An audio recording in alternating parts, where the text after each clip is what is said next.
Good morning. This budget hearing conducted by the Committee on Appropriations and Adjudication will now come to order. Notice of the budget hearing was disseminated to all local media outlets via electronic format on April the 27th, 2018, with the second notice provided on May the 1st. Notice of the hearing was also made known on the Guam Legislature's website. This morning, we'll be hearing from two of the agencies, the Bureau of Budget and Management Research, and to the Guam Economic Development Authority. Before we begin, I want to thank everyone for your presence here today.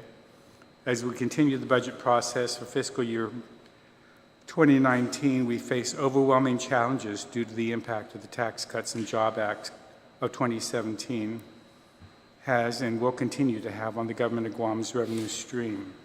Given such austere times, I found it prudent that the Committee on the Appropriations have a different tone and approach to the budget hearings. The continued implication that past patterns of appropriation levels will no longer be taken as a given. Prior to this hearing, I sent a letter to each agency present today asking that you provide testimony answering specific questions relative to your agency's missions, how you measure the achievements of your missions, and other relevant matters.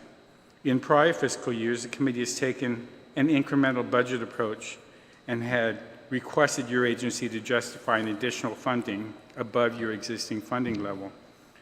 For this fiscal year, I want to engage in what I loosely call the zero-based budgeting approach, which does not start with a prior year's fiscal funding level to justify next year's fiscal year's funding level. Rather, it takes a deeper look into the agency's budgets from the ground up. Given the likelihood of decreased revenues from which to fund government services for our people, we must take a closer look at each and every agency of this government and not be bound to what has always been provided in the past. Some of you may have Googled zero-based budgeting and found that there is no true consensus in which zero-based budgeting is operationalized. I want to clarify to everyone that the zero-based budgeting approach I intend on taking is more a shift in mindset as we continue this budget process. It's more like I used to operate my courtroom. When you come into the courtroom, it's a blank slate. You present the evidence to me about whether or not you're innocent or the other side prove that the person's guilty. If you miss the facts and you don't present it to me and assume that I know it, it's not there. I can only deal with what is given to me. An example I'd like to use that was always drove people crazy at the courthouse was in presenting testimony, part of the elements of each offense are date and place. And a failure by the prosecution to make somebody testify that the crime was committed on the island of Guam and on a specific date would be basis for which the defense could motion for the dismissal of the case. You could have the body sitting there, but if there was no testimony that it was done on Guam, I cannot assume that it was. So everyone's going to have to come in here, and I see that you have a fairly extensive testimony, and I'm happy for that, because I want everybody to explain to me, but more importantly, to the general public, because many people out there believe that we are bloated. And you're going to have to help me explain to them that these are important functions, these are missions that have to be accomplished, and that everyone that you have on your staff, every dollar that you're asking for is justified and has a basis in your mission and in how you're going to accomplish your mission. So that's why I was happy to start with your budget, because I figured that you would understand how to be able to try to explain your existence. And hopefully when the other agencies come in, it's not going to be dependent on whether or not I like the department, whether it's something that I have is close to my heart. If they can't explain their existence, they don't exist. or the divisions that they can't explain why they're there will not continue to exist either. Okay? So I want you to make sure that you take the message back to all the departments in the preparation for their coming before us. I want to be able to have as many pages, and I'll even allow you to augment it after the hearing, for everything that you do and justify your existence. That's why each of you is given a couple of hours in which to justify and make your case that your continued existence is justified, or even, as I see from your testimony, that your existence should not be listed as a priority 300, but something more important, and should be something that we have to take into account. So with that, Mr. Carlson, you have the floor. I want to recognize Senator Mary Torres and Senator Regine Bisco-Lee for having joined me this morning. Buenas and half a day, Speaker Cruz, Senator Lee, Senator Torres. Thank you very much for the opportunity to present the Bureau of Budget and Management Research's fiscal 2019 budget request. I'm Lester Carlson, the Deputy Director at the Bureau. With me today is Mr. John Pangilinan, Mr. Bill Taitinfong, Mr. Art Mariano, and Mr. Jason Baza. These are the three gentlemen are supervisors within BBMR, and Jason is my lead analyst, very instrumental in assisting with a lot of what we do here. BBMR submitted its budget request on March 28th, and the subsequent action by the Legislature's Office of Finance and Budget to post on their website all the departmental budgets received was done, therefore making public review of our submittal available for over a month. It's been, thank you, Mr. Speaker, for your announcement and your initiative to make the public aware very early on of what it was that the different departments and agencies within the government of Guam are requesting for this upcoming fiscal year. I think it was very beneficial and very helpful. We are asking for a total of $1,619,370 for our operations in fiscal 19. This amount is a slight increase of about $4,000 over what it was that we got in this fiscal year, but the general fund request remains the same at $1,287,508, and we are the increase will be absorbed through the indirect cost fund, therefore allowing for BBMR's budget to not duly impact adversely very sought after general fund revenues. And basically the breakdown of the request again is $1,287,508 from the general fund and $331,862 from the indirect cost fund. Approximately $1.57 million is for personnel, with $42,000 in operational costs and utilities. I have attached on the back of the testimony a graph on the last page that basically shows where the allocation of the funds for the operation of the Bureau will go.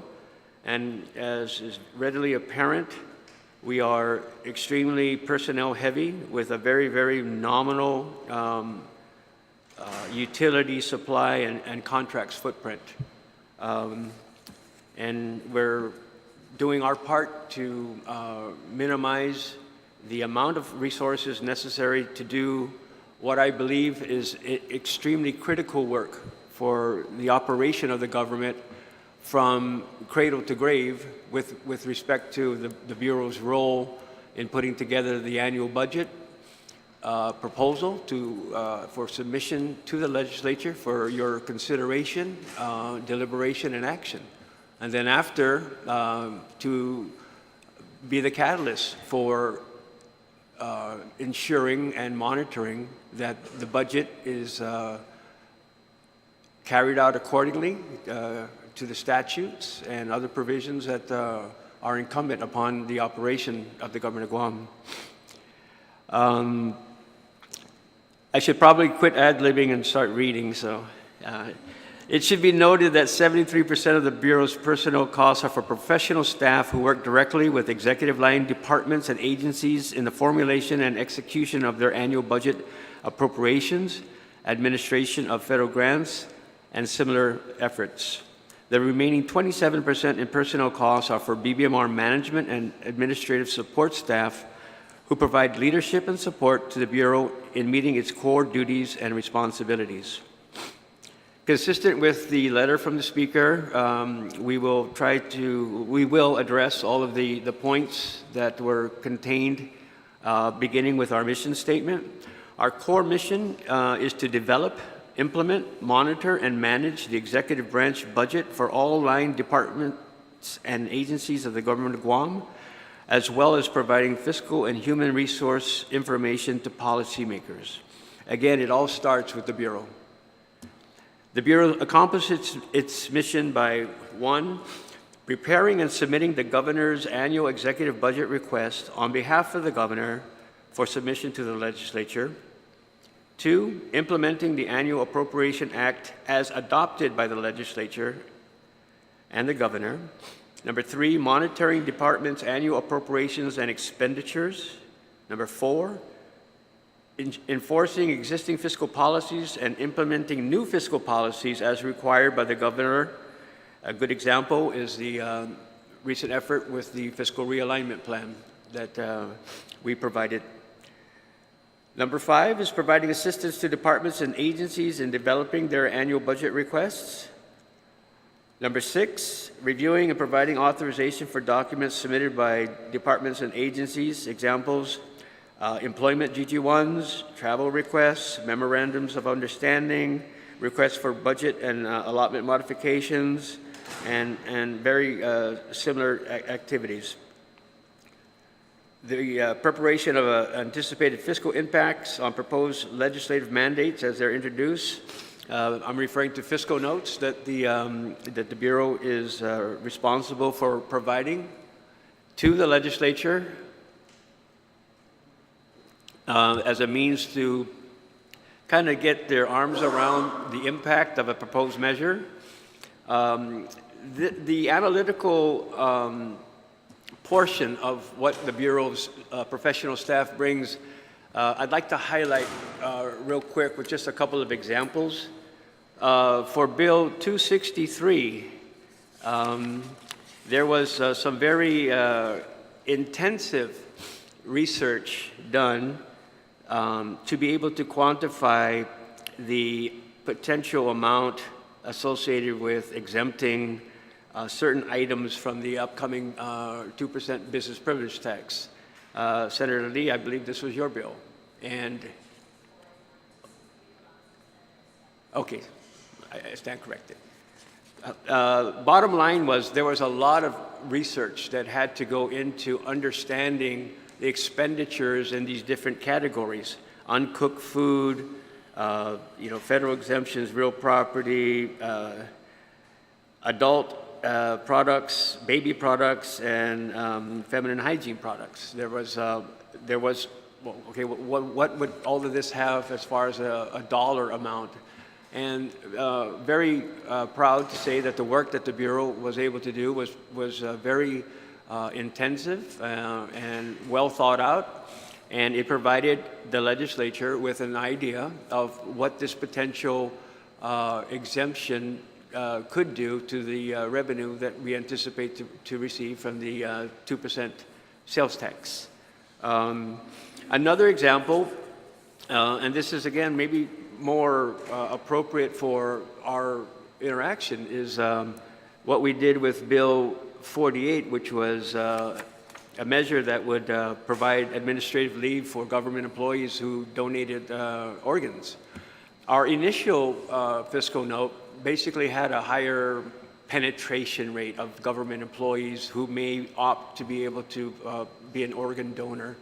And the author of the bill sought us out and said, you know, that may be a little high. Can we meet? I said, certainly. So we sat down and we took a different look at what it was that we thought, based upon some information that was provided to us and our consideration of the information. We went ahead and submitted a revised fiscal note, therefore reducing what the potential fiscal impact would be for the government of Guam.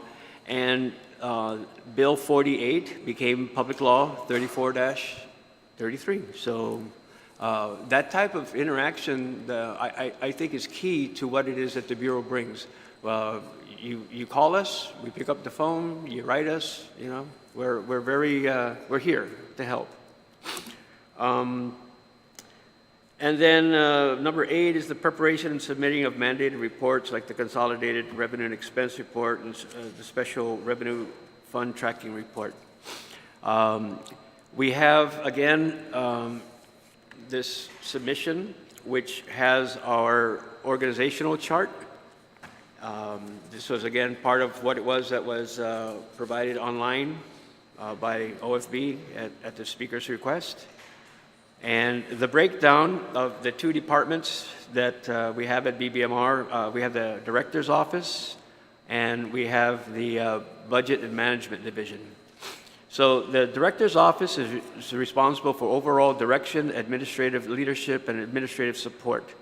All requests to the Bureau are received by the Director's Office and disseminated to the appropriate staff for review.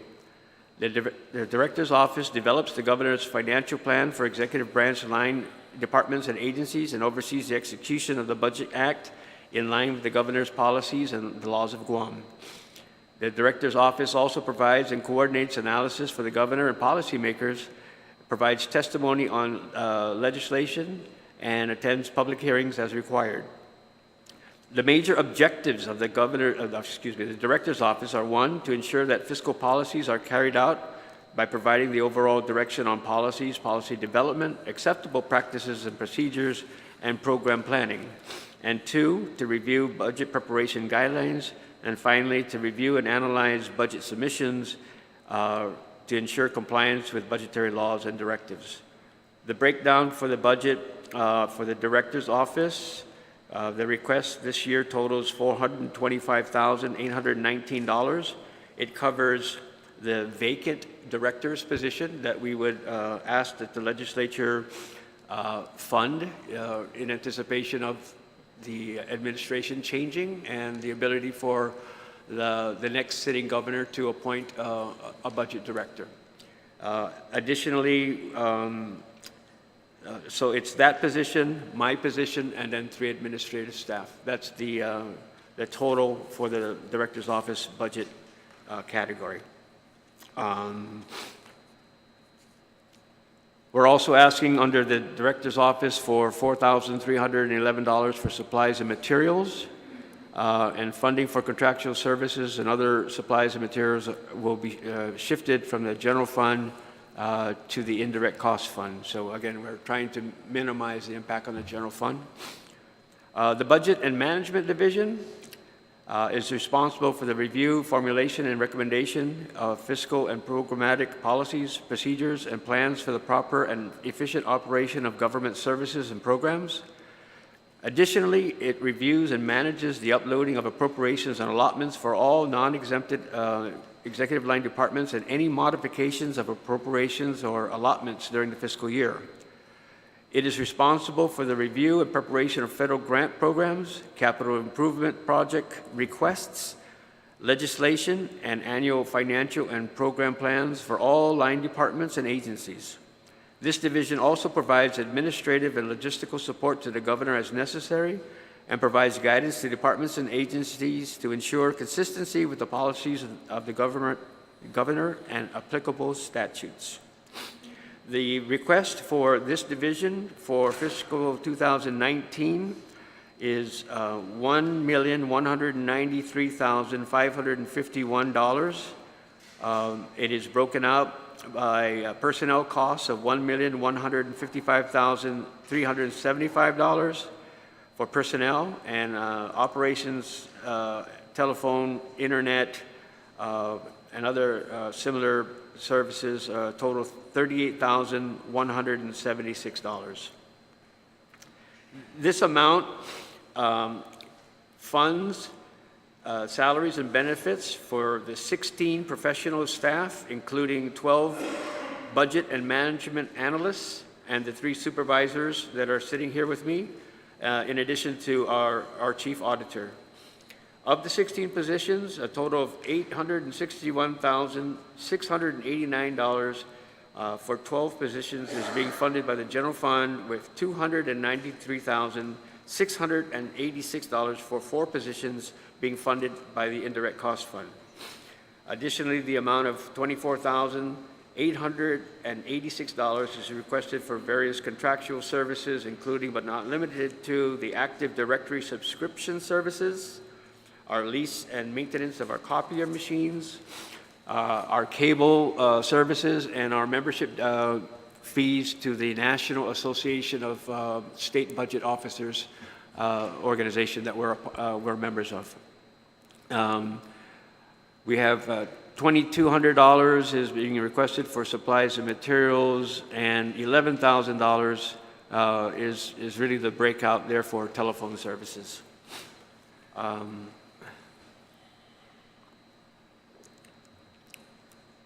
The increase in our requests is in personnel services. If you take a look at what we received last year and what we're asking for this year, there was a $68,000 appropriation for the Competitive Wage Act appeals in 2018. And so that amount is, when you take it out, you basically have a slight increase in the personnel services. But that again is to be able to take care of the director's position and the one vacant budget management analyst position that we were looking to fill at the beginning of this calendar year, and then the Tax Cuts and Jobs Act hit us, and so we have foregone filling the position vacated by the untimely death of Mr. Keith Brubb, whose anniversary is coming up this Monday. Pardon me? Yeah. So the rosary's ongoing, but the anniversary, I believe, is the final day's Monday. So we'd like to fill that position, and it's imperative that we maintain this very bare bones staff.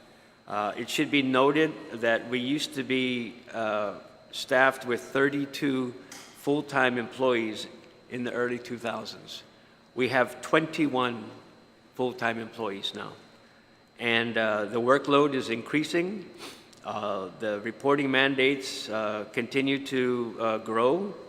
And we're working also with one budget management analyst, 4, who's on extended military leave, and we don't anticipate his return until maybe the end of 2019.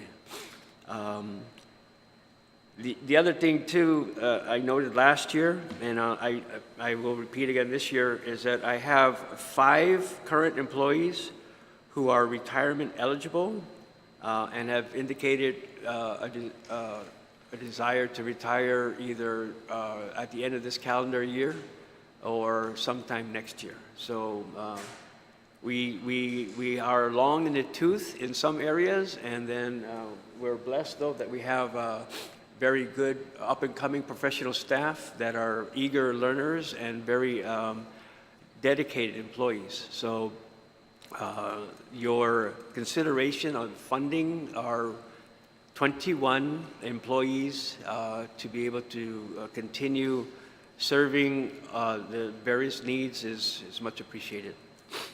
Relative to the provisions on the priority number of 303 assigned to the department, I respectfully disagree with the rating, and I'm not really sure how we got into the 300 category. I believe that the beginning of any endeavor starts with the formulation and submission of a budget. And I would suggest that that drives everything that is done. And when the Bureau is responsible for doing that and then loading all the allotments and then being able to monitor, put in reserve, and ensure that nobody overspends and everything is done in accordance with federal guidelines and local statutes, that the Bureau's role is probably significantly understated in this priority ranking. The Speaker, on a couple of occasions, has referred to the Bureau as probably one of the most powerful agencies in the government of Guam. I take that as a compliment, but I also would like for the public to know that while you don't hear a lot about us, it's probably a good thing, because we're behind the scenes ensuring that everything that needs to be done is done in accordance, and we're kind of like the bad guys when somebody submits a request and we reject it because it doesn't meet either federal program guidelines or grant requirements or the funding isn't there. So that happens a lot, and so we need to reconcile things. So I think our role is actually, personally, it's in the 100 category, simply because, again, it begins and ends with a budget for operation. Additionally, we provide oversight on approximately $21 million in compact impact assistance and capital improvement project grants that are awarded annually to the Government of Guam by the Department of Interior. Mr. Art Mariano is the liaison for BBMR with the Department of Interior. And we coordinate the submission of the government's annual compact impact assistance grant and the capital improvement grants. And we oversee all the ongoing capital improvement projects, and we ensure compliance with semi-annual financial and project status. Relative to federal grants in general, in 2019, we anticipate seeing approximately, or overseeing, 190 federal grants totaling about $300 million net of the Department of Education, UOG, and GCC. Such oversight is necessary to prevent or minimize federal over expenditures or disallowed costs. So there's a lot of flags that we pick up when documents come our way and the request for an expenditure is not in line with the grant requirements, and so we flag it there and it never happens. So that watchdog status that we provide, I think is, again, we don't honk our horn too much, but we're there and making sure that we're the gatekeepers. Lastly, BBMR, along with the Department of Administration and Revenue Taxation, all play vital roles in the fiscal management of the government and are front and center during the development of the fiscal realignment plan currently in place. This leads me to question the rationale of BBMR's rating of 303, while our counterparts were assigned priority numbers of 201 and 205 respectively. The Bureau is also part of the Education Financial Supervisory Commission as it pertains to the Department of Education, and has been mandated to generate and remit important reports, again, like the CRER and Special Revenue Tracking Report. In closing, the Bureau has been a member of various task forces and work groups, the Blue Ribbon Commission, that basically took DOC out of the oversight of the Department of Justice. We've been integral in getting GSWA out of receivership and transitioning into its own management.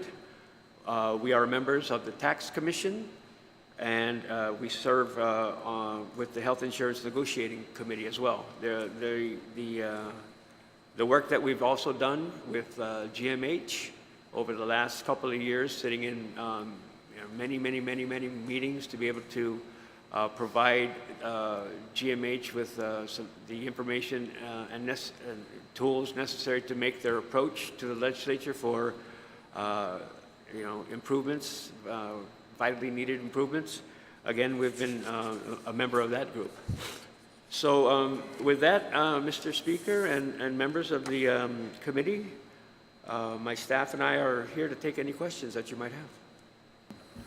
Thank you very much. And that is the kind of presentation that I'm hoping that you will help prepare all the other agencies to come in and explain their existence. Let me start from the last part of your presentation.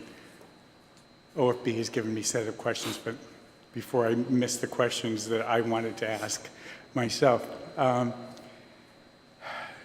This most recently created task force is the Fiscal Strike Force? Strike Team? Strike Team? Yes, sir. Is there any possibility of moving BBMR to Rev and Tax? I mean, as a division within the Department of Revenue and Taxation, as the management team, I mean, you have all these analysts who can go through and probably push through all of the programs and legislation that we keep passing at this legislature that doesn't seem to get implemented. We just passed Vice Speaker Chalahi's expedited implementation of the short-term rental because Rev and Tax couldn't get that accomplished in regular order. 2 weeks ago, I wrote to Rev and Tax and asked how they're meeting with the stakeholders in the tax stamp, the tobacco tax stamp meeting went, which was scheduled for the 10th. It's now the 20, no, I mean, that was the 10th of April. It's now May. I still haven't gotten a response as to how that's moving. They really need, for lack of, I mean, in GovGuam parlance, management, analysts, program coordinators that can move these things through. And they really need help. And I know that you have a very educated and a well-trained staff, and I'm just wondering if there's any possibility of thinking about continuing your mission, but also having an additional assistance with revenue and taxation so that we can collect the money that you can allot, that we can keep this budget going. It just makes me crazy that... Mr. Speaker, we are more than willing to assist, and if we are asked to draft or assist in draft rules and regulations, we're more than willing to help. We have good people that understand what it is that this body has as far as policy, and we're team players, so we'd be willing to help. Can you volunteer yourself as opposed to be waiting to be asked? Because I'm afraid that one of the things I think that I need to get comfortable with is understanding what it is that's still outstanding, needs to get done, where they are with it, and I think that would help the process, and I have no problem taking that back with me today and being able to suggest that we help. And if I might, I know that the OPA has not released her 2 audits on the property tax and on the sin taxes. But I'm sure that Revenue and Taxation has their draft copy of it. And I'm hoping that the strike force is reviewing the comments and criticisms in those 2 studies. And if you could and you would assign your people to assist in specific moving some of these things along, because it just seems to me, I mean, I hate to say it publicly, but I mean, for as long as that department's been around, I cannot believe that what seems to be coming from those reports of seeming, I know this is going to be rough, incompetence or ineptitude is impossible. They've done well. Some of these shortcomings to me just really seem almost intentional. They cannot be that bad. I mean, they have to have purposely not wanted to do something. Sir, I'm probably the only one that hasn't seen that report. So when it becomes public and I get a chance to see it, then we'll certainly do our part to help. Okay. You can count on that. In your second to the last paragraph in your report, you talk about assisting in the federal grants and overseeing the federal grants. Who's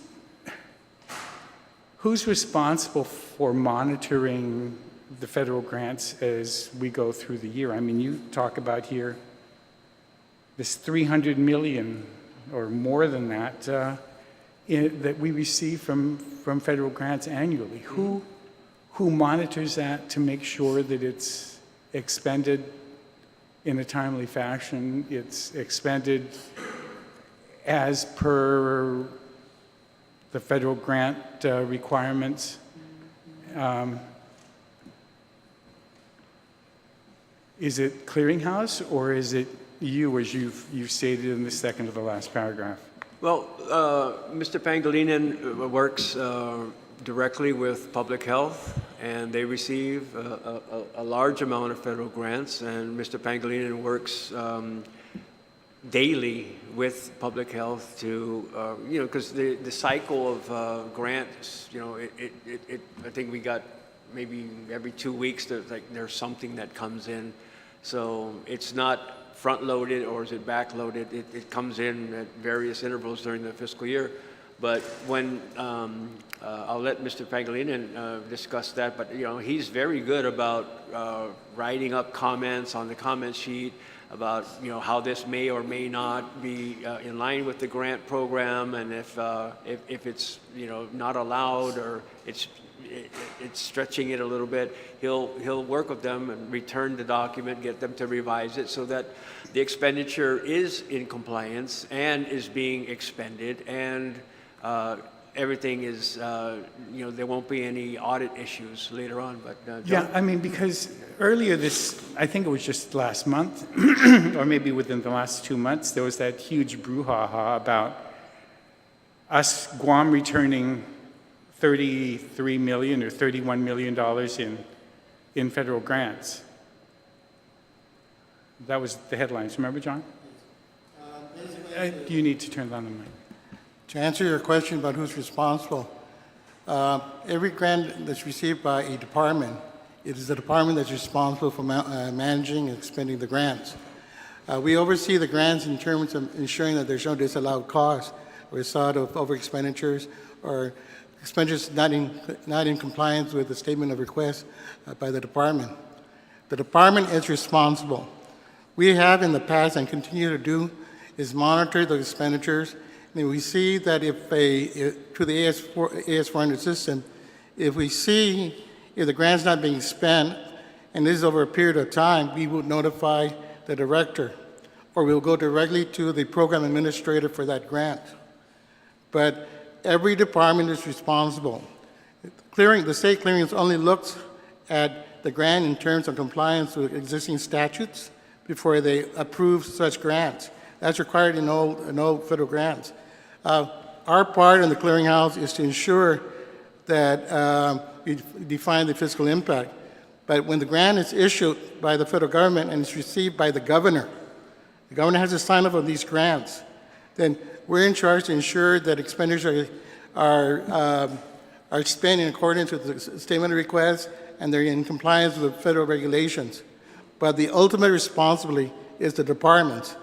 And we have, and I have, through public health, been working with our ASO, Administrative Service Officer, to ensure that certain programs are followed through in expenditures. We are very aware of non-expenditures, and that's simply because we have to start enforcing grant management at the department level. And I've been doing that with public health. Well, that's good with public health, but the OPA also issued a report recently that said agriculture returned $4.7 million. Right. And then Department of Administration is saying that we didn't return $33 million, we only returned $1.2 million. And I know all of you hate it every April, you get a letter from me asking for a FOIA of how much federal grants you were receiving and how much is expended. And then everybody keeps sending me back these reports. We can extend, we can extend, we can extend. And I'm not getting, I can't, from the information given to me, know how much is actually being expended. So I'm trying to figure out who oversees this so that there isn't a return of federal funds. That's really, that's money that we should be spending rather than our general fund. Okay. Someone has to ride. Basically, in terms of, you're looking at drawdowns on the onset of the grants and during the life of the grants. Now, the drawdowns of federal grants should be done on a monthly or monthly or every quarter. It depends on how DOA and the departments work together in doing the drawdowns. But I've put in queries as to when to do the drawdowns, and that's one of the areas that we have to look at in terms of cash flow, because that would help. That would, and I agree with it. It would assist in assisting the cash requirements for the government of Guam. So that's one area that we are looking at. In terms of what I do with public health, I believe we're doing with the other departments.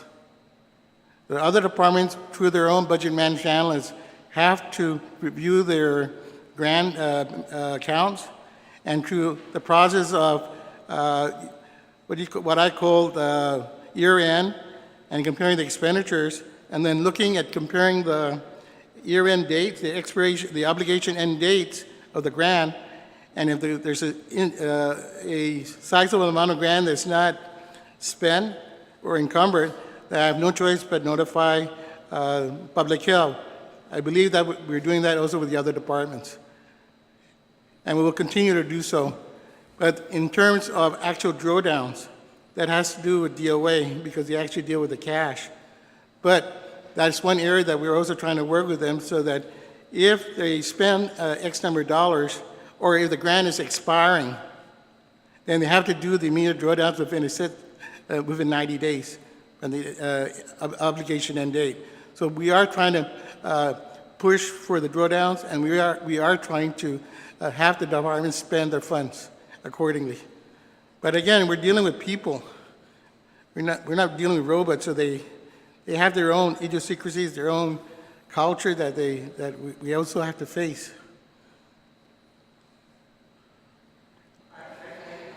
I understand that, which is the reason why I'm a little, I hate to say it, I'm almost convinced at this point that it's not incompetence or ineptitude, it's intentional, that they're just not moving these funds. And so I'm asking you to please implement some kind of program, because You guys won't give us access to seeing how money is being spent Senator, on the ACE 400. So with the information that you're getting, can you please figure out some way that you can make sure that at the end of the year, I don't get a report from the federal government that says this $33 million that hasn't been spent, and then all of a sudden, Department of Administration is backtracking quickly and all of a sudden issuing a release, it's only 1 million, but nothing to prove that it was only 1 million. We cannot return a dollar to the federal government. And we agree, Senator, and one of the tools that we use in the federal grants is what we call our projections. We do weekly, monthly, depending on the level of funding that's available and whether or not we need to release any allotments. So when we manage the federal grants, we first have to find out if in terms of personnel services or operations, money is available. And so we do on a daily basis projections on federal grants. Now, if there is a negative or if there is a shortfall, we also look at incoming funds that are coming in, such as Medicaid or SNAP, that would cover some of the expense for administration. But one of the tools that we use, and I'm working with public health, and they're using is weekly, monthly, and quarterly and annually the projections to determine funding at year end. We're also applying this to the other departments. Again, we're dealing with people, and one of the things we have to do is convince them to push for the expenditures. I've gone directly to the directors of the public health, and when I handle other departments, I've also gone directly to other departments heads to push for the management and expenditures of the federal grants. So we know what you're going through, Senator, but again, we do it behind the scenes, and we try to do it as quietly, and we try to get them to spend the money and do the drawdowns. As long as you've mentioned public health, Go ahead. when they come in before us, before that, can you assist them in making a preparation for their responses to this committee on how many employees they move from federal personnel Two. to Gov Guam? Okay. I remember at one point that there was some talk about that, and I've been trying to get a handle on that. Does that clear with BBMR before it's done? Before they switch the people over from federal programs into general fund? I thought I remember the answer that I got from one of the division heads up there was that they moved them over because under the CWA, the federal employees were not getting as much as we were, as the CWA employees were, Gov Guam. But all that federal money was not being expended for the program, and we were picking up that expense. May I respond to that, Senator? Please. I've handled public wealth for 4 years already. Under my watch, I'm very cautious of moving federally funded employees to local funding because it goes against the governor's policy. The policy that's set by the governor is that we try to move people out of the general fund into special revenue funds or federal grants. And if they do move federal funded personnel into federal grants, it's a red flag. And when that happens, I have my battles with public health. We do not want to move federal funded employees to the general fund. That's been a long existing policy for the last 30 years. And if they do it, it's simply because they're moving to they're transferring from a federally funded position to a federally funded position to a general fund position. And if they do it, it's under circumstances. Now, if they're saying that they have problems with the CWA, I have a problem with that. All federal grants are issued in accordance with state laws. If the state law requires an increase in funding, then they follow state laws. If there's an issue with that, then we will deal with it accordingly. But we do not move federally funded employees to general fund unless there's special circumstances. and the CW is not. If the CW was against federal guidelines, then we will move people back to the local funding, but it's not. All federal grants by their regulations require that they follow state laws. I understand, John, but I'm just telling you. No, That's the testimony that I received here from there. So we can talk about it offline, and you guys prepare them, because I will move them back, so just be aware that I'm aware of it, okay? Okay, but I am not aware for the last 3 years that they actually did it, because I would have fought We can against find it. you the testimony, because I listened to all the testimony. Thank you. Okay. Sir? I noticed, yes. Yeah, just one example also, just for the record, like the GPD received a $1.6 million COPS grant, and that's funds recruits for like 2 years. And then after that, you know, we have to assume them in the general fund. So there are some of these grants that have stipulations that will give you the seed money, but then afterwards you pick them up.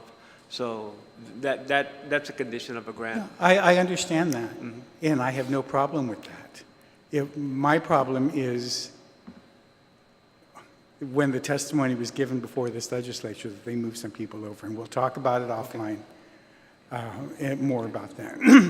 Thank you, sir. But we'll get back to your budget. You mentioned that we were talking about the Competitive Wage Act. We've taken care of that with all of your employees? That's been addressed?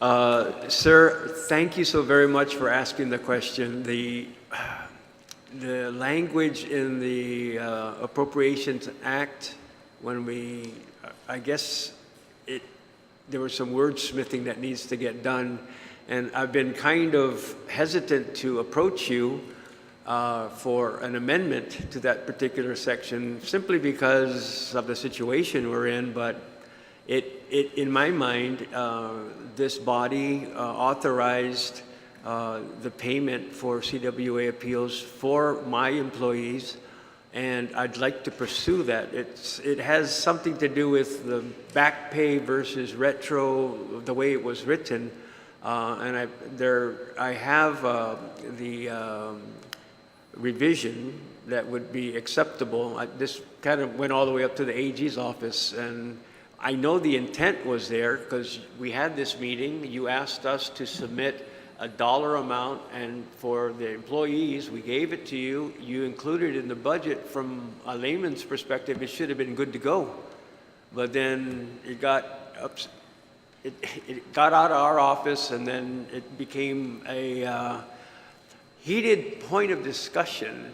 Ultimately, But I thought I saw a subsequent report within the last couple of months that all of that had been expended, save for about $6,000 or $7,000.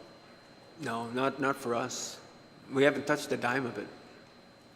Okay. The 'cause I GG ones, thought- yeah, we Okay. haven't. No, I thought in one of the expenditure reports I saw that.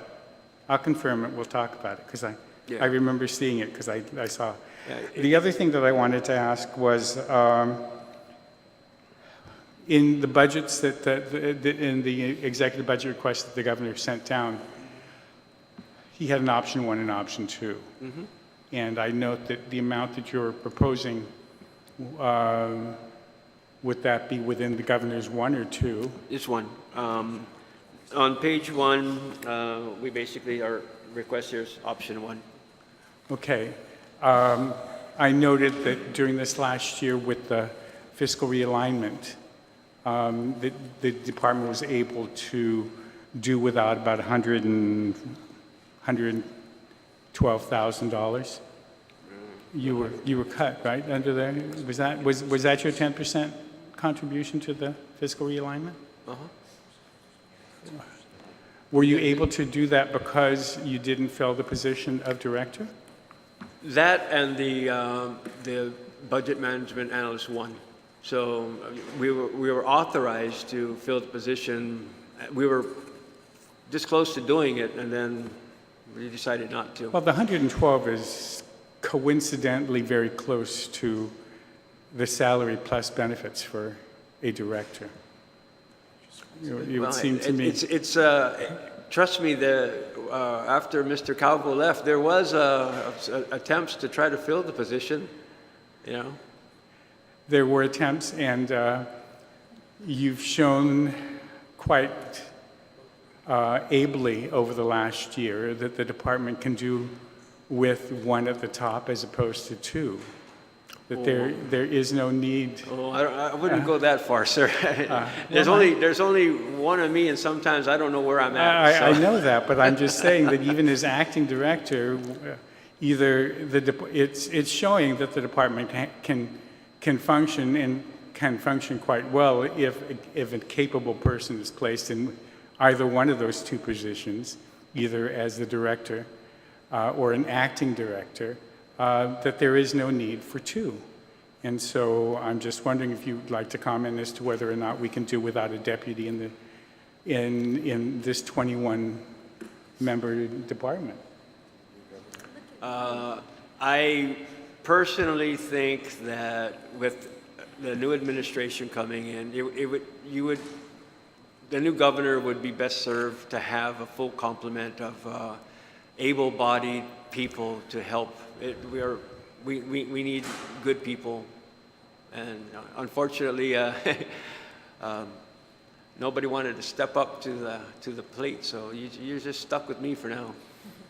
Well, and you've done quite well without having a director or one of the two. As you know, there's been discussion that might be a way of a couple of $1 million in savings by just wiping out all the deputies in the departments. I've heard this. So I just wanted to give you an opportunity to state your... and then, again, if you just state... You talked about the fact that you wanted to fill your Analyst 1 position. Yes. And you've talked about your 5 that are thinking about retirement. Is there a way that you might be able to justify with this sustainability or the, what's that plan that they have for, no, not the fiscal line, the one that's going to rise up and take over? No, the Succession plan? Succession plan. Yeah. Yes. Would you be able to justify the need for that one in the succession plan, or would any of the retirements, with the difference in salary, actually would be enough to pay for 2 people? Yeah, I think the issue, and thank you for bringing the succession plan.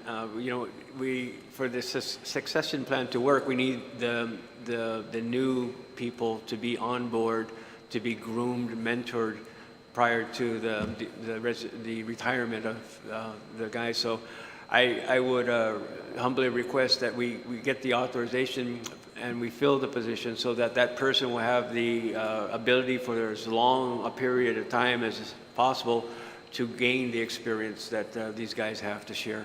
And once that person moves up,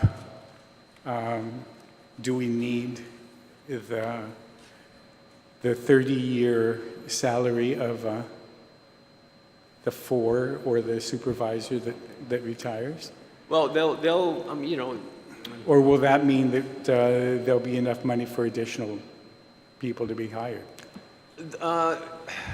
I think we still need the vacancy, and I think that you're correct that, God forbid, should 2 of these gentlemen leave close to each other, yeah, we might be able to squeeze in another body, because of the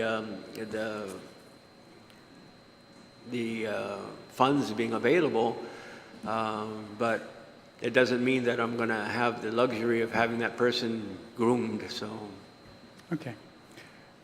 Any other you wish to pose any questions? Go ahead. Thank you. Hi, everyone. Just wanted to check, so just a little bit of follow-up on the speakers. When he talked about many of the fiscal realignment, or let me rephrase that, the cost enhancement, or no, sorry, revenue enhancement ideas that we entertained or are still entertaining came from you during one of the meetings.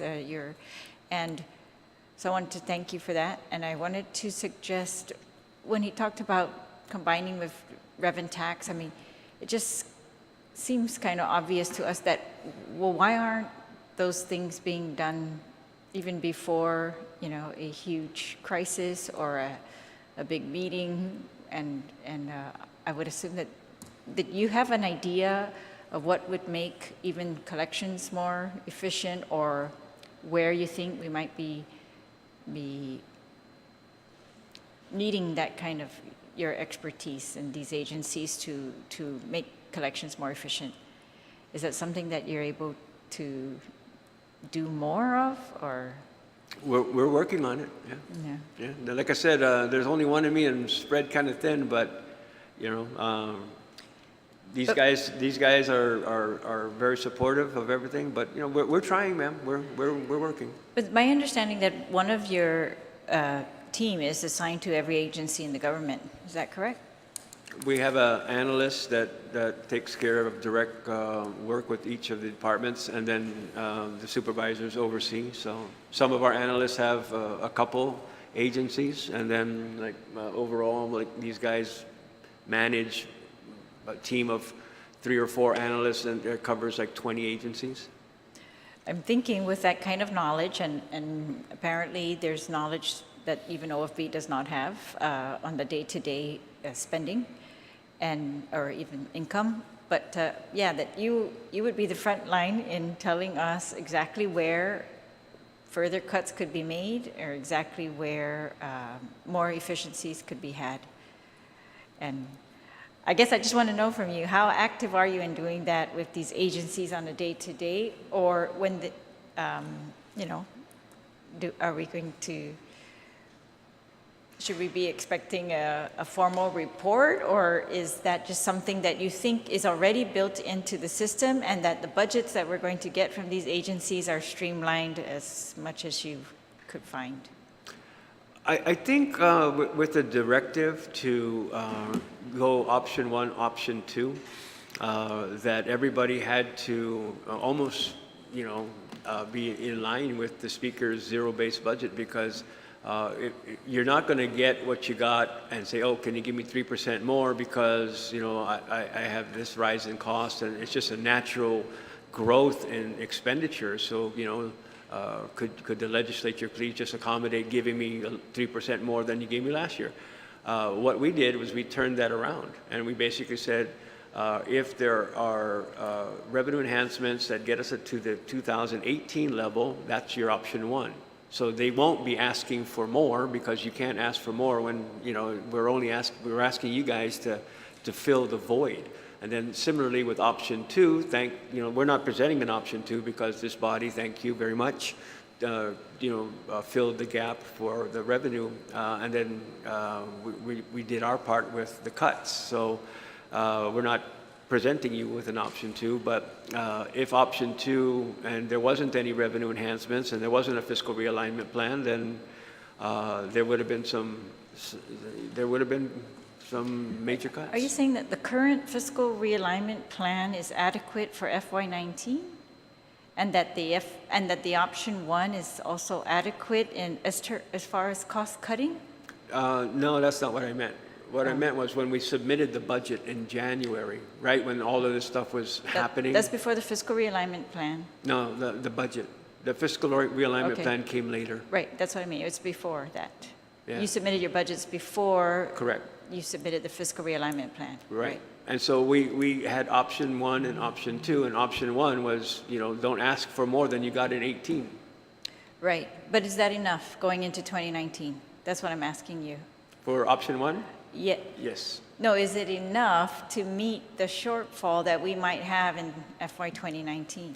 I'm not sure about what the shortfall is. We have yet to compare notes with the Office of Finance and Budget on revenue. We've done work with the SES to be able to address the 18 issue, but we haven't formally engaged in revenue projections for 19. So it's kind of like we have, there's not been a agreement on what revenue levels are going to be. So, so do you think if we're going to talk to all of the agencies about their option one and then come back later and cut the revenue? I mean, is that a possibility? I don't know if it's I guess that's what I'm asking. How are we going? Yeah, I think the 2%. You know, when we were here, you know, almost every day, I think we came to at least, you know, our point of view was that the 2% was what we needed to be able to get through the next fiscal year, whereas the 1% was enough to take us through this fiscal year. So I think everything's predicated on being able to have that revenue loss replaced with the 2% sales tax. So I don't know whether or not we're going to be able to come to a situation where what has been submitted in option one can be trimmed further. I'm not at that point yet.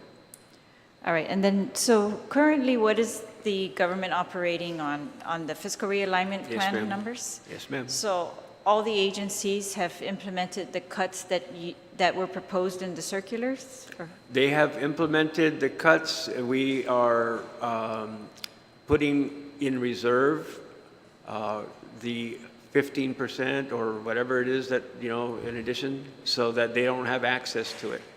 So on one hand, we are controlling allotments. It's not available in the system. You cannot draw it.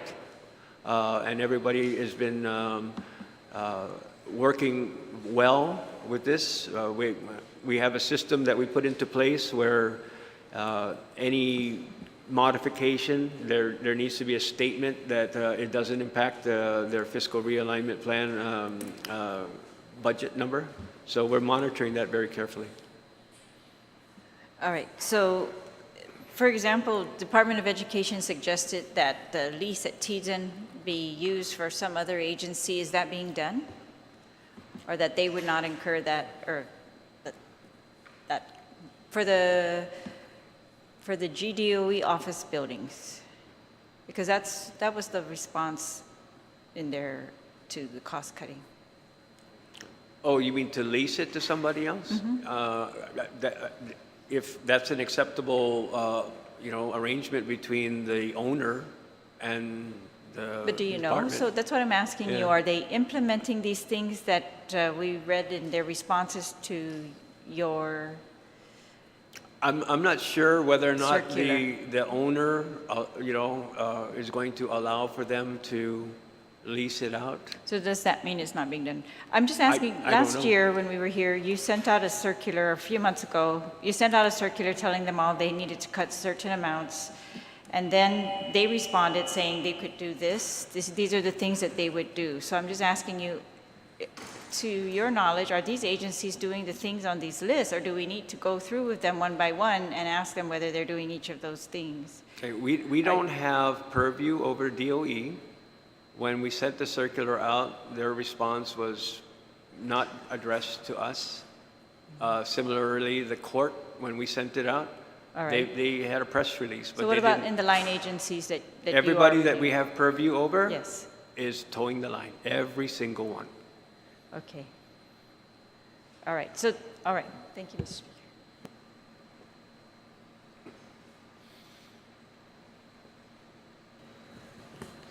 Mr. Carlson, in your testimony towards the beginning, you noted that 73% of your personnel costs are in line with your direct work with executive line agencies in the formulation and execution of their annual budget appropriations and administration of grants.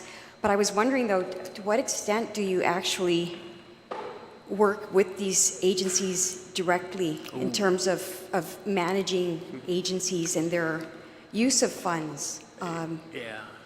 Because it Every calls day. into question then why we have people in charge of agencies at the salary levels and the job specs that they do. If a great majority, 73% of your agency is assigned to facilitate and executing their budget, it it begs the question, just how much of an involvement do you have with the agencies? Intimate involvement. My analysts are on the phone or on email with their departments every single day. There are requests. We have, in the document that we submitted, we have a workload, and we had in fiscal 17, 8,881 different requests that came through our office, and we anticipate that we're going to hit 9,000 documents that we have to process. All of these documents that come in require interaction with the agencies and a review of the budget to support what it is that they're asking for. If they're asking to move money from salaries to supplies to be able to pick up Xerox paper, we need to make sure that that's all good. If they want to be able to hire somebody, we have to make sure that they have sufficient authorization and the funds that are there. My staff talks to their agencies every single day. I just question because I would think that, in looking at your core mission and how you accomplish it, and you have items 1 to 8, and a lot of them, are seasonal. They're not like a recurring day-to-day thing, and that's why it begged the question. Yeah. What exactly is the day-to-day? And then it also then leads us to wonder how much of the authority to carry on the mandates of each agency is borne by the director and the management of those agencies.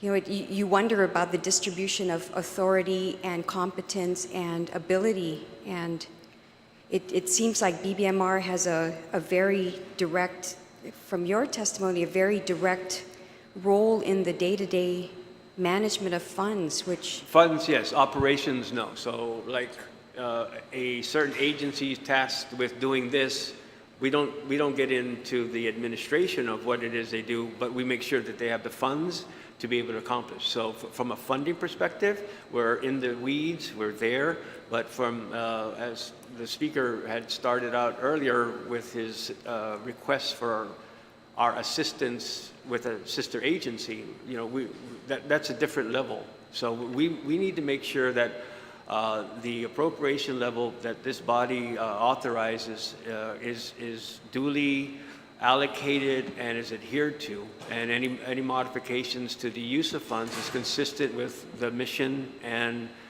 it is an authorized expenditure. So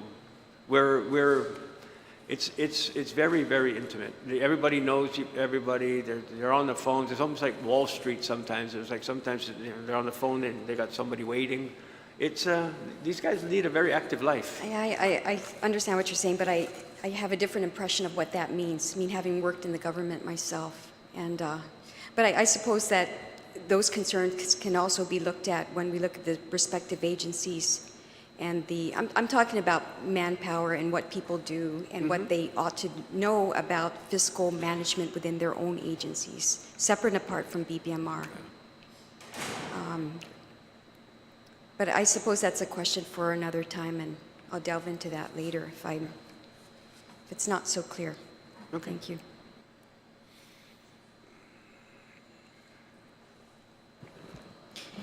Thank you, Mr. Speaker, and Tijos Masi to BBMR for being here and for the work that you do. I know that in the Committee on Rules, we are in constant communication with Jackie and your team over there for fiscal notes, and so we appreciate that rapport and just the back and forth that we go through with all the bills. One of the things that I wanted for you to expound a little bit more on, Mr. Carlson, is projected revenues for the fiscal year. So if you could talk a little bit about the targets and projected revenues, and then I also wanted to hear a little bit about your estimates for this new tax amnesty plan that the governor has rolled out. Thank you, Senator Lee. I don't have an estimate yet. We're going to start working on that next week on revenues, and then start coordinating with the Speaker's office. So just to clarify, the tax amnesty projections are not included in these revenue projections? No, ma'am. Anything that we get from the tax amnesty program is not factored into fiscal 18. I understand from the release that the period will end first week of August, so any any funds that are received will be booked in this fiscal year. And it's a one-time thing. Thank you. So given the projected revenues that you've submitted to us, are we on target? For this fiscal year? Yes. We'll know better May 20th about, because the BPT increase came into effect April. Then the remittances come in May, and then we book the report. So we don't have any evidence just yet of what that 1% is actually going to relate to. But we did adjust the consolidated revenue and expense report to show the reduced amounts that we anticipate getting with respect to the different revenue categories. So the last CRER, there was a very large disparity with the Yes. tracking, but we feel comfortable that it will kind of take care of itself when the BPT increase takes effect, because we haven't seen it yet. I see. Okay, thank you very much.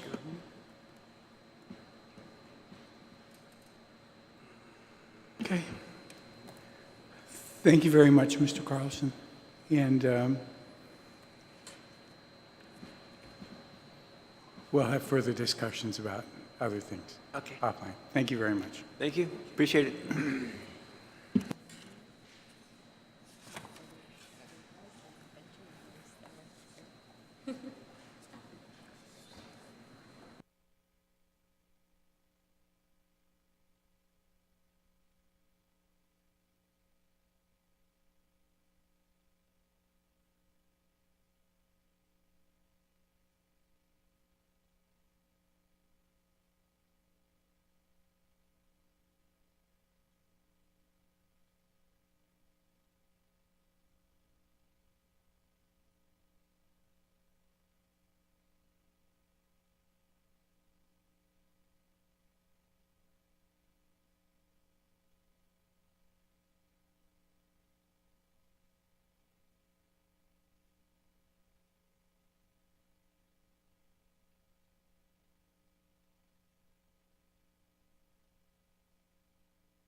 Mr. Rojas,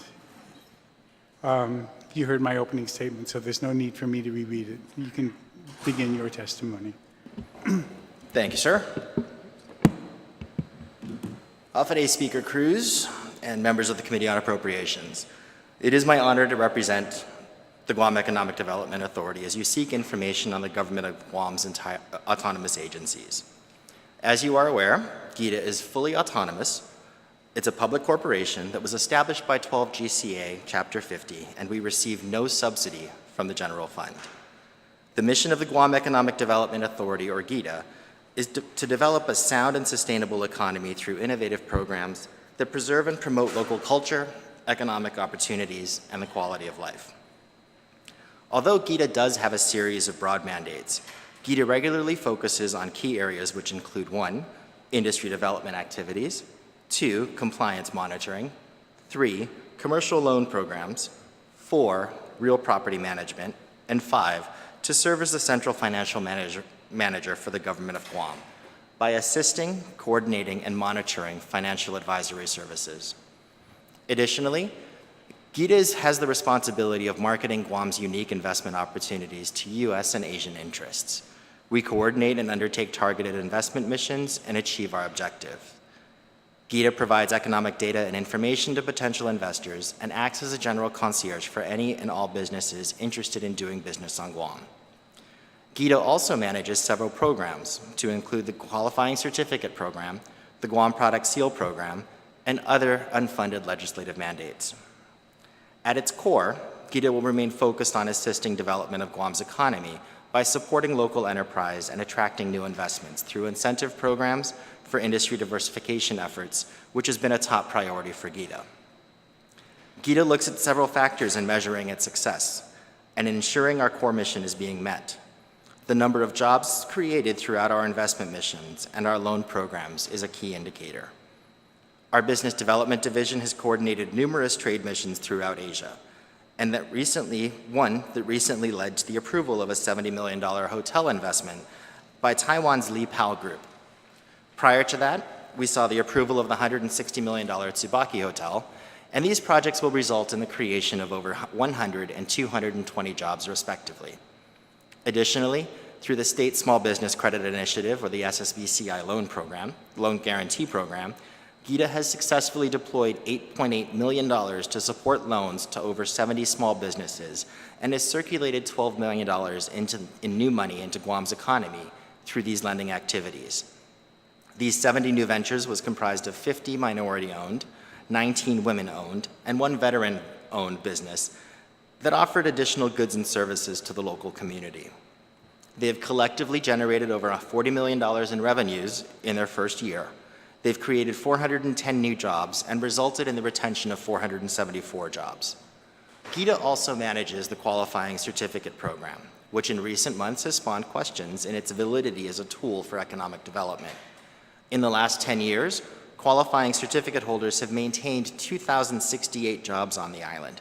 They've spent over $1 billion in direct labor costs that don't include benefits. This is direct salary for the labor costs. Over $1 billion in local purchases, and over $18 million in charitable contributions. That's $2.3 billion in direct economic impact to the island, and $5.6 billion indirectly. Another factor which indicates our mission is being met is the achievement of low interest rates on the bond market. Providing a savings to the people of Guam is also an indication of the confidence that investors have in Guam. Investors in interest rate savings with GEDA's concentrated effort has saved the government 5 to 10 basis points, or approximately $11 million per bond deal. Independent auditors Deloitte & Touche, LLP, has actually issued an unmodified or clean opinion of GEDA's fiscal year 2016 financial statements. The Office of Public Accountability also commended GEDA for its 13th year of having no instances of noncompliance on GEDA's financial statements. This statement itself affirms a positive review on GEDA's financial practice and performance. Just last night, the Office of the Public Auditor released the fiscal year 2017 audit, and now for the 14th year in a row, GEDA has received a clean audit with no instance of any deficiencies. GEDA generates its own revenues to sustain annual operations from 3 primary sources: rental income from industrial parks, applications and surveillance fees from QC beneficiaries, and the management of the Guam Ancestral Lands Commission's lease properties under the current Memorandum of Understanding. All revenue from these sources is allocated to GEDA operations to include, but are not limited to, salaries and benefits, legal services, professional services, office and equipment, travel, advertising, and promotion, utilities and communications, supplies, insurance, retirement benefits, which also includes the cost of living allowances, health insurance, life insurance, and supplemental pay. Additional funding is comprised of the Guam Product Seal vendor payments, which as it stands right now is $25 a year per vendor. The revenue devised from this source is allocated to the marketing efforts of the GPS product seal holders. Additional sources of revenues include bond fees, federal and local grants, interest income from investments, and management fees from memorandum of agreements with other governmental agencies. These revenue sources may not represent a recurring annual income, and the revenues devised from the bond fees and the interest income from the investments are allocated to the GEDA operations. Revenues derived from federal and local grants, as well as management fees from the MOAs, are allocated towards the direct operation expenses incurred for that specific grant or the Memorandum of Understanding. GEDA is the central financial manager for the government of Guam. Although we do not have all the resources we need to do everything that we wish that we could, we have enough to do what we were created to do, which is grow this economy, create jobs, and promote Guam as an investment of choice. We have faced quite a few challenges in the past couple of years since I took over as administrator, and GEDA has met each challenge head-on, rebounded, and moved on to the next one, and we will continue to do so. Thank you, Mr. Speaker. Thank you. Just for the benefit of the public, at the current time, GEDA receives no general or special funds from the government of Guam. Is that correct? Correct. Directly. Direct. In a recent news article last month, I guess April 4th, the governor made mention of transferring the operation of Chamorro Village to GEDA. Where are we on that plan? At this point right now, that transition has actually been placed on hold because of the fact that there are classified employees that are involved in that transfer. We do need to go through the transfer process and reorganization process to be able to transfer those employees over. So GEDA is assisting the Department of Chamorro Affairs with the management of that project, but we are not playing a direct role in its management itself. Okay, because my follow-up question was going to be, were any of the subsidies that we provide to Chamorro Affairs for Chamorro Village transferred or going to be transferred to you? But at this time, that entire transition is on hold. Is on hold until we are able to go through the hearing process to transfer those classified employees. You mentioned in your testimony that you collect, one of your sources of income is QCs, from QCs. And there was some mention in recent headlines about like the amounts of money that were received by from the Guam Regional Medical Center. These fees are collected by you, but it's not appropriated by the legislature for expenditure. Can you provide us the statutory citation under which you can expend those funds without our authorization by legislation? At this time, I cannot provide that actual statutory quote, but we will be able to get that to you at a later date. Okay. Please, if you would make sure that we can get that. Yes, sir. You made mention that last night the OPA issued the audit on your financial statement. And I noted that in her report, they have for travel expenses $92,000. In the fiscal 17 audit? Yeah. But in recent news reports, I mean, I take it as recent news reports, and not citing it as, but I'm just wondering, how do we explain the difference between what's on your audited statement at $92,000 as opposed to what's being discussed outside at $400,000 or $500,000? I believe the number was $548,000. And actually, it's really a breakdown of how it's charged to different accounts. So GEDA does have a separate account that we use for travel, but that travel account specifically is for staff and management to be able to attend whatever training options we do have. And that's actually done when the board does actually approve the GEDA budget.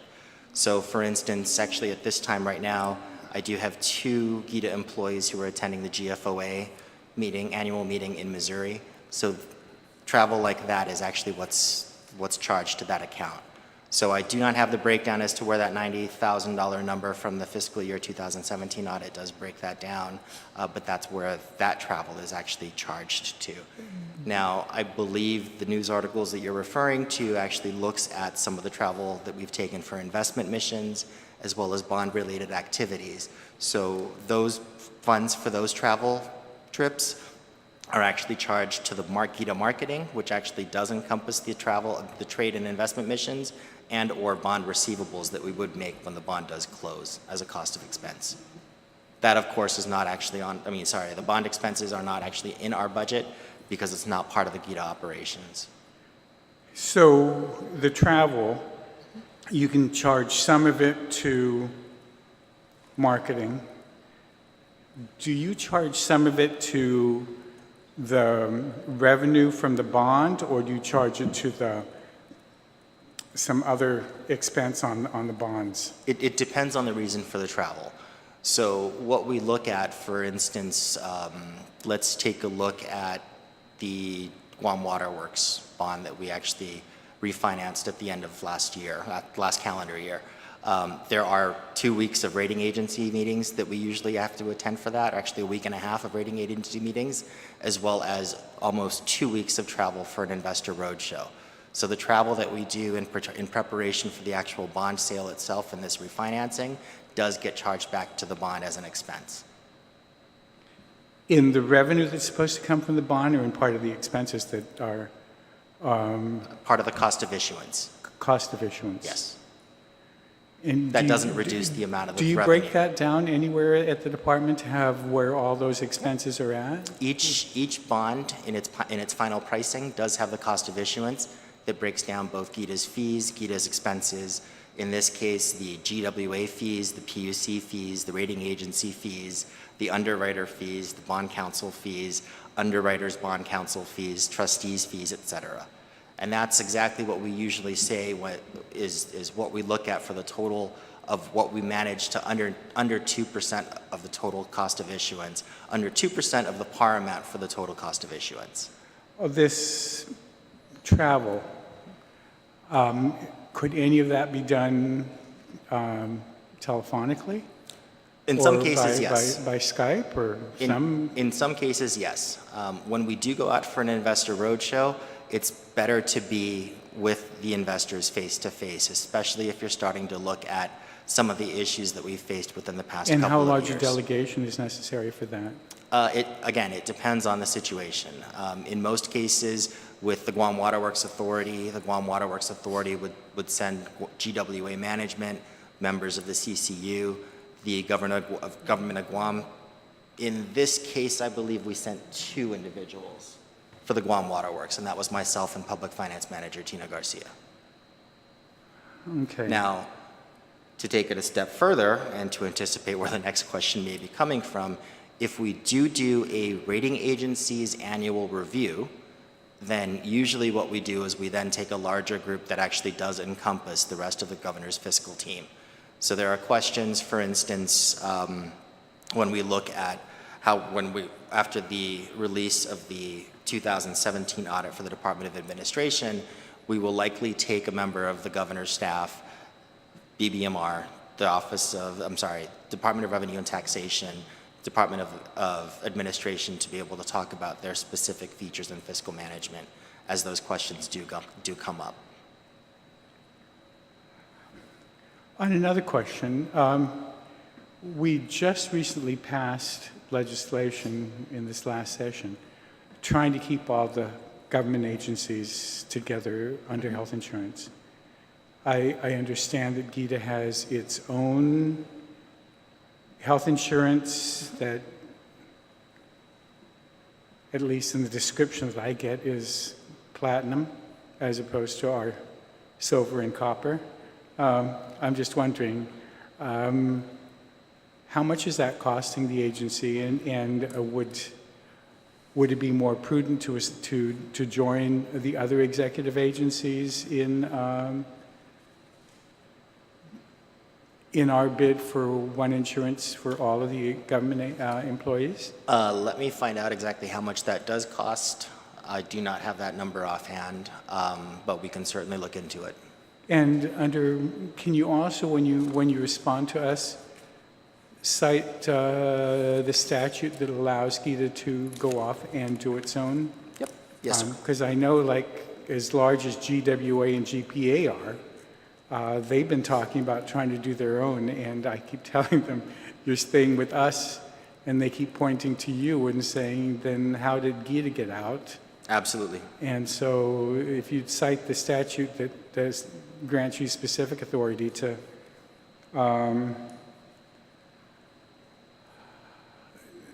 have your own health insurance, please provide that to us. And on going back to the travel, is GEDA under the same, I know you're supposed to be autonomous, but the autonomy was created by this legislature, and you're still part of the executive branch. So is GEDA complying with the miles for Angels or whatever that travel plan is of turning in the miles that you earn in all of this travel with this huge delegations that you take to, are all those miles turned over to the government, or do the travelers get to keep those miles? In our review of the law for the travel miles for Angels law, public law that's actually out there, it would be miles that would be transferred over that is for trips that are purchased by a government credit card. GEDA does not have a government credit card. Our miles and our tickets are actually purchased by farming it out to receive the 3 quotes that would be required from travel agents.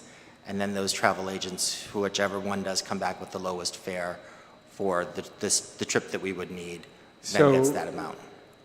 So the advice that you've been given is that because the Travel for Angels is specific to the use of a government credit card, the fact that you are not using the government credit card exempts you guys, or from you guys? There's 2 pieces to that. So yes, we do not use a government credit card to purchase these tickets, but secondly, with some of the travel that we do, which we end up traveling on Delta Airlines, the Department of Administration does not have a Delta Airlines account to transfer those miles to. In this case, unfortunately, it is a moot point since Delta does not service the Guam market anymore. Yeah, I mean, I'm Yeah. trying to support a Guam-based travel. Understood. You know, it just, and knowing that the biggest problem that we're having with tourism right now is getting enough planes to come in, it would seem to me that if we could support our local travel airline. Unfortunately, we go with the lowest fare, and the lowest fare has come up with Delta for some of those routes. Okay. I think I've exhausted my questions. If you want to, go ahead. Yes. Hello, Mr. Rojas. Morning. Good morning. Wanted to know about the Chamorro Village. I know that you guys tried to do this in the past to transfer Chamorro Village over to GEDA. What is it that GEDA wants to do with the Chamorro Village? Because you did say that you are the government's financial advisors, that you can't simply help them with in their current capacity. You can't just assist them, you have to take it over, and what is it that you are going to do with it? Well, we can assist them as much as possible, and we've tried to. Unfortunately, we can't exactly tell the Chamorro Village staff what needs to be done because they don't report to us.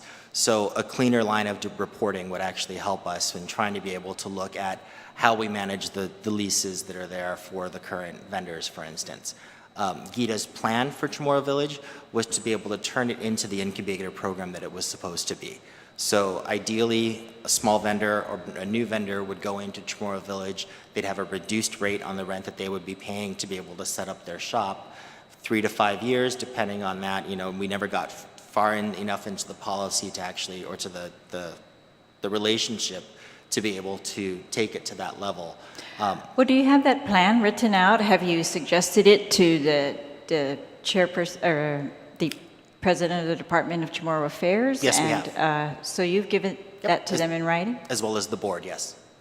What do you mean the board has? The board of the Department of Chamorro Affairs Has what? has a copy of that plan. All right. Okay. All right. Is there any reason they can't implement that? No, they have every right to be able to do it, and they've Does it require changing any laws? Nope. It's a marketing plan. It's planned use of the new Isang Sung that was actually built a couple of years ago. How to take a look at how Chamorro Village can actually save some money in its operations, et cetera. All right. In your letter, you mentioned the GEDA gets some of its income from application and surveillance fees from QC beneficiaries. When I read the newspaper reports about the QC money that's been, I guess, given to GEDA directly from the QC beneficiaries, it didn't sound like it was a surveillance fee. It sounded like it was a public purpose, I can't even remember what they call it. What do you call those? It's community contribution. Community contribution, yes. So is that listed somewhere else here? No, it's actually listed I'm sorry, in the budget, in the letter is, And, so in our budget, it's actually listed as a QC economic development revenue. So in our fiscal year 2018 budget that was approved by the GEDA board, It's- that amount was 718,000 that GEDA used. all right, and so that was listed separately from the application and surveillance fees? Correct. Okay, that's what I wanted Correct. to make sure. And then, all right, because we're giving them QCs, breaks on taxes, and then, but you're able to negotiate with them pretty much anything under that category, the community contributions? Yes, and that's actually done at the board level as well as during a hearing that we do whenever a QC is actually issued. So when an applicant does come in to apply for a QC, they share with us their financials of what they might be looking at. The GEDA review committee usually just goes through and figures out, okay, exactly how much of this would be able to be referred back to public investments and or community contributions. So when the qualifying certificate is actually signed and agreed to as a legal document between both parties, that public investment and or community contribution is agreed to in advance at that point. So that's where you heard in the news articles that for GRMC in particular, in their first year, their community contributions total was 500,000. In their second year, it was 750,000. In their third year, being 2018, it jumps up to $1 million. All right. Okay, and there's a list of these somewhere? Was there one submitted after that article, or? Submitted to whom? We have a list of them. We have a list of it internally. All right, We could I can get share a that. copy of that? Yes. Absolutely. Thanks. All right, thank you very much.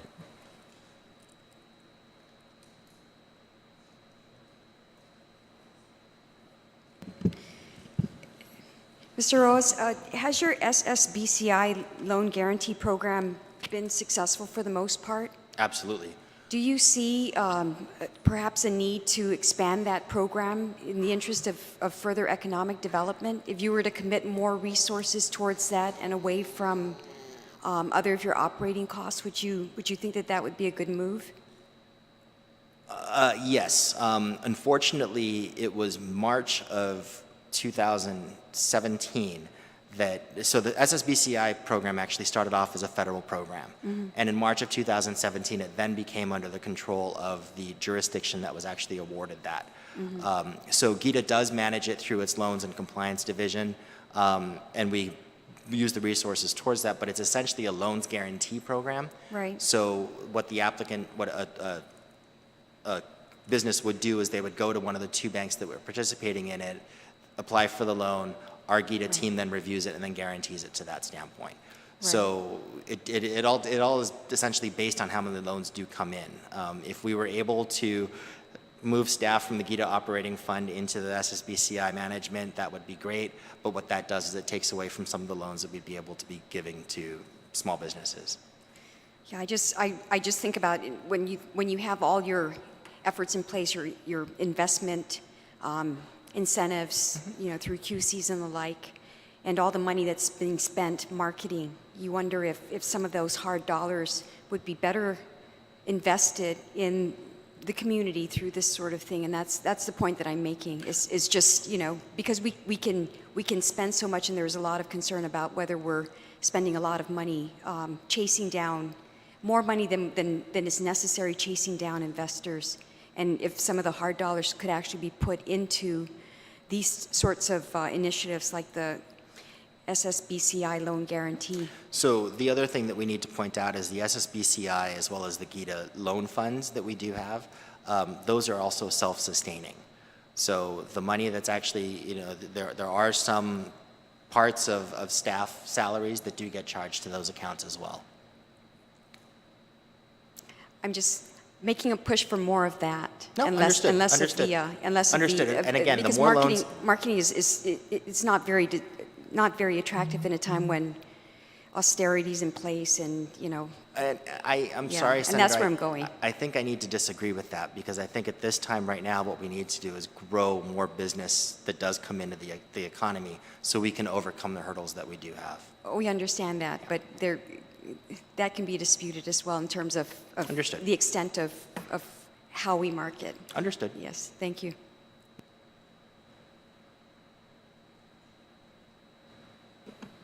Thank you, Mr. Chair, and thank you, Mr. Rojas. As you're, I'm sure, aware, yesterday we had a confirmation hearing for Mr. Jun Espaldon, and I want to take the opportunity to thank Mr. Camacho for providing testimony on your behalf. During this confirmation hearing, we asked Mr. Espaldon what he thought were the areas that we need to closely look at in the budget in anticipation for today's hearing. And he mentioned several areas, including the validity of revenue forecasting, salaries and benefits, office leases, a review on whether GEDA is getting the most value out of the property that the agency manages, your travel, as well as your business model in general for the agency. So I want to take the time to go through these individually with you. Forecasted revenue. I was taking a look at your citizen-centric report, and you had made mention of this in your testimony that you provided to this committee this morning. So the different sources of your revenue, industrial parks, those are all lands. Can you tell me a little bit about the land that's, that these industrial parks are built on? Who owns those lands? GEDA owns, the government of Guam with the assignment to GEDA is actually, so if you want to go through, as far as what we're talking about the Cabarrus Island Industrial Park, the E.T. Calvo Memorial Park, which is the area that actually where ITC is. Yes. The Harmon and Seaport Industrial Park, which is usually known as the Genghis Khan area. And then what we have is the Guam Ancestral Lands and the Land Bank Trust properties, where GEDA does take a share. Great. Okay, so all of those properties are owned by the government of Guam, the people of Guam. Qualifying certificates is another source of revenue, and essentially those are certificates that are given to businesses to abate taxes, which should be paid. Abate or rebate, yes. Abate or rebate, which should be paid to the people of Guam. So essentially the people of Guam are funding these. Indirectly, yes. Bond fees, same thing. So indirectly, the people of Guam are still on the hook for all of these different things that are sources of revenue for GEDA. So I just want to reiterate that, because in the second portion of your testimony this morning, you made sure that we all understood that you receive no subsidy from the general fund. It's not But just to be clear, the people of Guam are still paying for your travel. They're still paying for the personnel expenses. We're still paying for legal and professional services. If you'd like to look at it that way, Senator, you may. That's the way it is. Okay. So my question to you is, has GEDA been able to set realistic revenue forecasts year over year? How have you been doing with your revenues, the forecasted revenues, and what actually has come in from these different sources? We, in general, are able to set realistic forecasts for our budget year over year, and that, again, is defined by the 14 years of clean audits that the Office of the Public Auditor has given us. Again, Mr. Rojas, these are questions from your board members, so I'm just, And the board's very much aware of reiterating it. that. In terms of salaries and benefits, can you talk a little bit about the percentage of your budget that goes towards salaries and benefits? It's about 66%, I believe. And how many people does GEDA currently employ? 32. Do you know, or have you taken an opportunity to take a look at other economic development authorities in the region and how that salary and benefit might compare? In the region as well as stateside, yes. And you're And I'm sorry, let me clarify. Which region are you talking about? Asia Pacific region. In the Asia Pacific region, yes. Okay. Would it make a difference if it was another region? Yes, it would. I mean, I just want to make sure that you're looking at specifically the Micronesian region or the Asia Pacific region. Okay, to so go let's from say it's there. Micronesian region. How does that? We have not looked at the local Micronesian region because our economy is a very different category than the local area. Sure. Do you think your staffing level is justified for the work that GEDA does? Absolutely. In terms of office space leases, how much do you spend each year on your office space? $29,000 a year on estimate. According to our budget, sorry, No problem.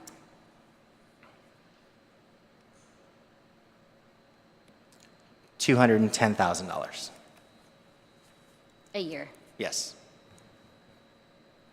And we recently received a letter from you indicating that there is a desire on behalf of the board to potentially purchase property and with the opportunity for savings if GEDA was to be moved into this space. Correct. It's an opportunity for savings, both savings and a revenue generation for GEDA as well. Excellent. In terms of leases that GEDA manages, can you talk a little bit about those, where they're located? So you talked a little bit about the industrial parks. That's In exactly. addition to that, Guam Ancestral Lands Commission and any of those leases that GEDA manages? That's exactly what I talked about earlier, Senator. The quick space ground rental, quick space participation rent, the Matson ground rental, the quick construction ground rent, Northern Market, Guam EPA license agreement, and the Guam Department of Public Health license agreement, which are all the GALC and land-based trust properties.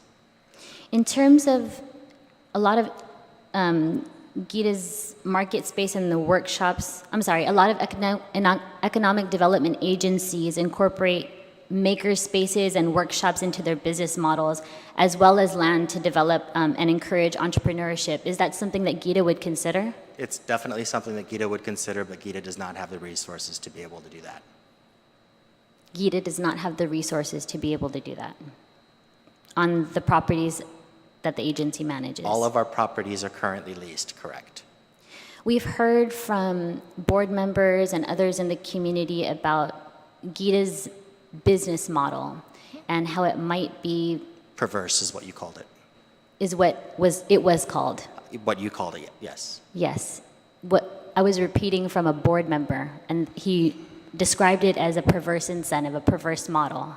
So I wanted to ask you a little bit about that model, and if you think that primarily revenues generated from bond fees and borrowing on behalf of the government of Guam and providing you money based on those fees, if you believe that that's kind of a perverse incentive and encourages us to continue to borrow money on behalf of the people of Guam. Do I believe that it's perverse? No.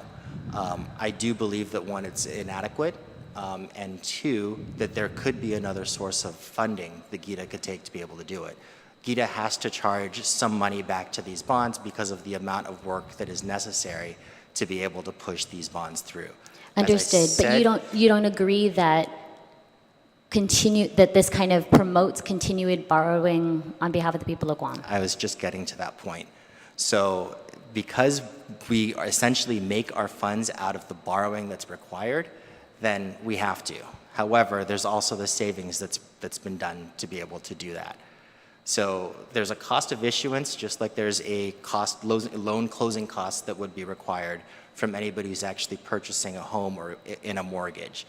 Does that inspire us to be able to go out and borrow more? I would absolutely say no. But what we do is we do take a look when we propose our budget at what bonds we may be looking at, which are already authorized by this body itself, and then we forecast based on the amounts that would be borrowed for that as far as what our revenues are concerned. We don't chase a bond to be able to gain the revenues. Okay. I recently visited Hawaii's Economic Development Agency, and Mr. Salvario was mentioning about how small of a percentage of their work is in bonds for Hawaii. So do you think that it's important that GEDA spends a lot of resources administering bonds? The Department of Business, Business Education and Tourism, or DBET in Hawaii, is not the central financial manager for the state of Hawaii. They do not actually manage the bonds that Hawaii does go out and borrow. That's actually done from their office of what we know of as BBMR here on Guam, but it's done from their Office of Finance and Budget, so it's not under their purview like bonds and borrowing and the central financial managers is for Guam and GEDA. So there's two different bodies and two different responsibilities. You want to look at DBET as an example. DBET has management and oversight of their Visitors Bureau. I don't think that's going to happen in this case where GVB is going to come under GEDA's purview. Ideally, what would you think, or what would GEDA want to incorporate into a business model? Into a business model, I think If you were to take a look at it and And reevaluate it? Well, in all honesty, I think that GEDA and GVB should be partnered together. I think every office that GVB does have off-island, there should be a GEDA representative that's there. GEDA, again, has to defend any financial hiccup that this island has, and most of that is done in San Francisco. I think we need somebody to be able to be stationed in San Francisco so that we don't have to be able to spend this much on travel. Rating agencies, bond counsel, our bond underwriters, two of our largest investor holdings are actually in the San Francisco area, and we can easily send someone stateside to be able to visit other investors in Chicago, Boston, New York, New Mexico, Florida, Texas for USAA, or Los Angeles for Oppenheimer, and Bel Air Investment Groups. These are all very large bondholders that are there, but GEDA, again, does not have the funding to be able to do that. So this is what GEDA can do on the revenues that we do make, and again, we do very well in managing to the revenues, but that's essentially where I think that we would be able to do that. And what's that going to cost? That would actually look at a dedicating funding source that could be identified by this body. But again, as a senator has actually said previously, during austerity measures, GEDA is not going to propose a tax increase and or taking taxes away from another government agency to be able to do what it needs to do. So we have to manage and do what is essential to be able to, again, keep our interest rates low and keep our investment dollars coming in. Thank you. In terms of travel expenses, what revenue sources pay for GEDA's travel? Again, it's GEDA's travel account, it's GEDA's marketing account, as well as bond-related travel that would be charged back to the bonds themselves. So bond receivables. Does GEDA's board provide oversight or approval of your travel? Every travel that's done is approved by a member of the GEDA board, particularly our chairman. If he's not available, it then goes down the ranks. It's also approved by the chief fiscal advisor and the chief of staff on behalf of the governor. Are they publicly noticed during board meetings? Are what publicly noticed during board meetings? GEDA travel. Not all GEDA travel is publicly noticed during board meetings, no. It's not our travel policy. I'm just asking because certain boards within the government of Guam, like GVB, every single travel expense for every single member is brought before the board. They vote on it. It's a very transparent process. And so... You can ask whatever you want. No, the process isn't in place at GEDA right now is what I'm trying to describe. I've said that, yes. With regarding the UN trip by the governor and another staffer, that was funded by GEDA, correct? Yes. And how did this come about? That came about because GEDA is actually looking at doing an economic review of the 3 different statuses that we do have for decolonization. So there's a very different economic impact that Guam will have based on choosing free association, independence, or statehood. Understood. And did the board approve that travel? I believe the board chairman did approve that travel.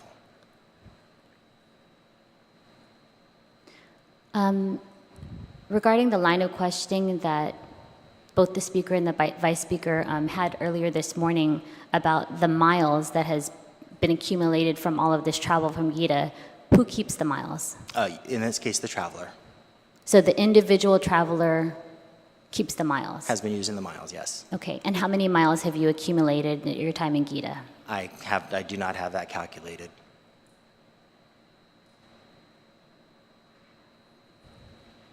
I'll reserve the rest of my questionings until later. I have one more question, but she can continue.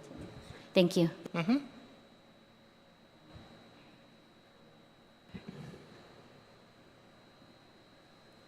Mr. Rojas? Yeah, do you- sorry. Can you just tell us more about that economic review of the statuses, the 3 status options that you said GEDA is doing a review of this? Or they're doing a study? GEDA, so one division that we actually didn't mention because it's more in-house in operations is GEDA does have a commerce and economic development strategies group. So they actually essentially take a look at doing economic studies and whatnot. So that has come up in in some of the investor questions that we do have. So I've asked myself as well as the Commerce and Economic Development Strategy team are working on different economic impacts of what the different statuses do mean. Are you spending any money in that study? Man hours. All right. And so who is on your team that's working on that? Natalia Faculo and Henry Cruz, former director of the Department of Commerce, Henry Cruz. All right. Is there any product available that we could review? Not at this time. I mean, again, it's something that we're working on. It's not it's just kind of like an added project that we do have, but nothing's really ready to be published. What are the other strategies that group is working on? So in fiscal year 2017, as noted in our CCR report that the senator had actually referred to, one of the big key things that GEDA has done is actually launched our new website. On that page is a list of economic indicators. And this group is actually in charge of updating those economic indicators, which essentially goes through and looks at some of the, tracks some of the information such as Guam's domestic product, number of military on island, unemployment rates to go from there. So that's essentially what this team is in charge of. So that is published, that's available on our website. It is updated quarterly. This is just another special project that we have going on with them, as well as kind of looking at essentially supporting some of the master plans that are out there. And with this new grant that we did receive from the U.S. Economic Development Authority for the creation of our 2018 CEDS, which is our 5-year strategy for a comprehensive economic development strategy, they're also managing that as well. Your team? Yes. Your in-house team. And so, and the 5-year grant, you just got it recently? Yes. Oh, okay. So what about the Imagine Guam? How was that paid? I'm sorry? How was the Imagine Guam paid for? Imagine Guam was, I'd have to look back, that was before my time. I'd have to look back as to which account that money did come from. But that is actually going to be incorporated in this comprehensive economic development strategy that we will be publishing at the end of the year. You expect a product under that grant at the end of the year? Our timeline is to be able to publish the first draft in July. All right. And when I say publish, it would be published for public review and comment prior to the final draft in October, yes. Okay. All right. If you have any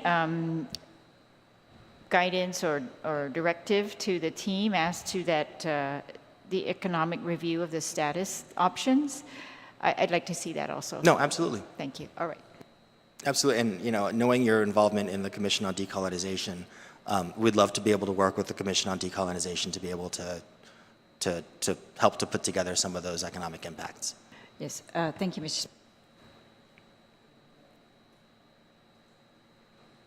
Yes. Mr. Rojas, can you please provide the committee with a copy of the board-approved travel policy that you've been running off of, and maybe indicate when it was last approved or amended? Sure. When it was last amended. And then also, I wanted to ask, in previous oversight hearings and in communication with your office, we've asked many times to provide a travel report to the Appropriations Committee and the Economic Development Committee. We've requested this, and I just want to note that, for the record, multiple times this has been requested in oversight and in follow-ups to your office, and we still are not in receipt of it. It was not provided to us, but I know that the media has requested it from you, and FOIA'd you for those documents, and that was provided to the media, but that was not provided to our office and to this body. So again, I'm going to repeat my request for those travel records and Sure, Senator. reports. Absolutely, Senator. It's actually posted on our website. If you could provide it to the committee. Thank you very much.